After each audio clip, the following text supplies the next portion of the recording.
Stand by, we have speed. We have speed. I'm the face of Biotherm in Canada. I know that. I was just up there. It's great stuff.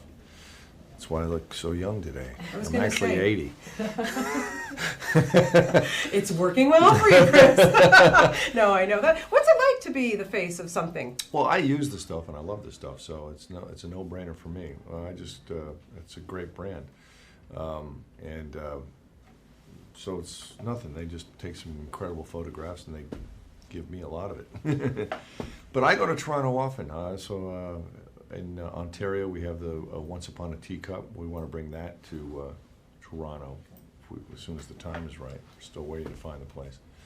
But that's a place for mothers and kids and things like that. So I'm in Canada all the time. I'm going to be there the June 19th for, you have some kind of an art festival going on in Toronto. Yeah, Luminato, I think it is. Yes. Yep. Yes, I'm coming up for that. Oh, well, then we'll keep an eye open for you. Yeah. Okay, let's talk Sex and City a little bit, and then we'll get to some other things, you know. Chris, I would think by now, all of you are finishing each other's sentences that you know each other so well. That's you mean in life or the characters? Well, yeah, in life too. I mean, you just know each other so well. Well, it makes working together really a pleasure.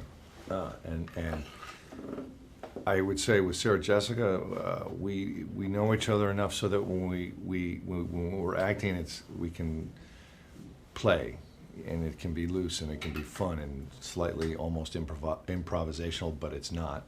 It's very scripted, and it's minutely directed by Michael Patrick King, who knows exactly what he wants every moment. And I trust him implicitly because I know he's got the whole map of the movie in his head. And I know that it's a very stylized movie. It's not, he cleans my act up a lot because sometimes I'll come at a scene and just throw everything out there at it. And he's got to sculpt that down into something that fits his vision of the whole movie, He knows where the characters are going better than anybody. Well, yeah, and I've been saying to him, what I love so much, especially about this film, is, and maybe because I'm around the same age as everybody, but so relatable, so real, these characters. No bullshit this time. No, I'm 25 and I'm going to go, hang out my closet all day. I mean, they're really dealing with real issues that Getting older. Yeah. In our society, getting older can be tricky. Because I think we're so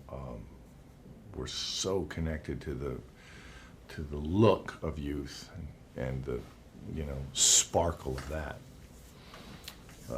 It's dangerous, I think, actually, for a while, especially in the entertainment business. It's like so good to see women, not girls, to my mind. Because I grew up, when I was watching movies, it was about men and women, not boys and girls. It wasn't teenage time. And so you get a lot of that now, and you need, what did he say? I like meat and potatoes with my Play-Doh. It's so true, though. It is so true. Now, I know this is a sore spot for you, but very sad that you didn't get to go to Morocco for this shoot. That's not fair. So, sorry to bring it up. You're just ripping open that wound, that festering wound. It's... I made it. We have fun with that, actually, John Corbett and I, because we know that the papers will eat it up. I was at first actually like, what? I love to travel. Why am I not a part of this? But of course it makes perfect sense that I'm not.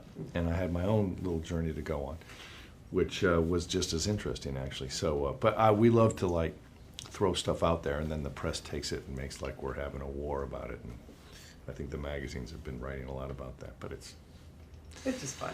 It's just fun. Yeah. John Corbett being back. Now, did you guys get to see each other at all? Or? I've talked on the phone. I haven't seen him. I'll see him at the premiere, John and I are good friends. He's a lot of fun. I had a rock and roll club called the Cutting Room, and his band played there a lot of times. A lot of teenage girls screaming and yelling for him. No, they're yelling for you, I thought. I would introduce him. They loved him. No, he's good. He's a good guy, that's for sure. Great guy. What is it about these characters still that people just want to see more and more? I'm sure Michael Patrick is thinking already a third one in his head.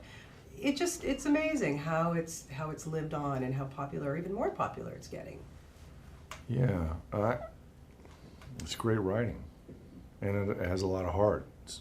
I don't think it's just, I think the fashion becomes a sidebar and not a distraction, but a very good distraction. But people think they want just the fashion, but what they want are these people and their struggles to resolve issues of friendship and love and tradition and getting older.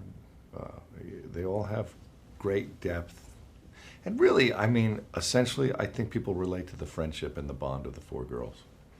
Yeah. That's unbreakable, you know. And I think people want and need that in their lives. Do you think that it's going to be hard for you to have to, whenever this is said and done, to say bye to Big? I know you've said goodbye to a lot of characters. I've said goodbye often to him because I never thought there would be a movie, and then there was, and I never thought there'd be a second movie, and there was. And don't forget that these are going to live on once we stop anyway. So I have a feeling he's with me for a while. Yeah. Part of you forever. Whether I want it or not. Okay, now we have to talk The Good Wife because it is absolutely one of the best shows on TV. Oh, yeah. Haven't missed an episode. There's it's another. So good. There's another great actress that I get to write out the coattails of. They do a tremendous amount of work. Juliana Margulies and Sarah Jessica, tremendous amount of work, and then I get to try to complement that with whatever I can do. But that's an interesting part. I think I'm hoping that we go into a more political realm next season and see him out there trying to revive and have a second act. Yeah. I think he will. Yeah, I think so. Well, Peter Florrick, I mean, he's a very complicated guy. Mm-hmm. Is this one a challenge for you more than other TV characters or things that you've done? The hard part, actually, I'm not, believe it or not, playing a dad with grown-up kids I find difficult. I have a son, but he's 2 years old. The whole domestic thing sometimes, because a lot of times in network, they you know, we have a nice complicated relationship, which is great. And I like the complications. Most times TV don't like complications. They like black and white, and they want drama and melodrama. I find that hard to do. What's different about and smart about this show is it doesn't go to those easy places. It doesn't reconcile easily what, you know, it's dealing with guilt and suspicion between people and deception. It's and meanwhile, they're trying to get back together. I don't know if they ever will be able to, you know, when someone's hurt like that. Well, you just kicked Josh Charles's butt. I did? No, I said you should. Oh, I don't think that's going to happen. I don't know what's going on with them. I don't want to know. Yeah, I don't want to tell me. I don't want to know. Well, congratulations. Oh, so great to talk to you, Okay. and best of luck with everything. Hopefully Thanks. we'll see you in Toronto next time. Yeah. All right, take care.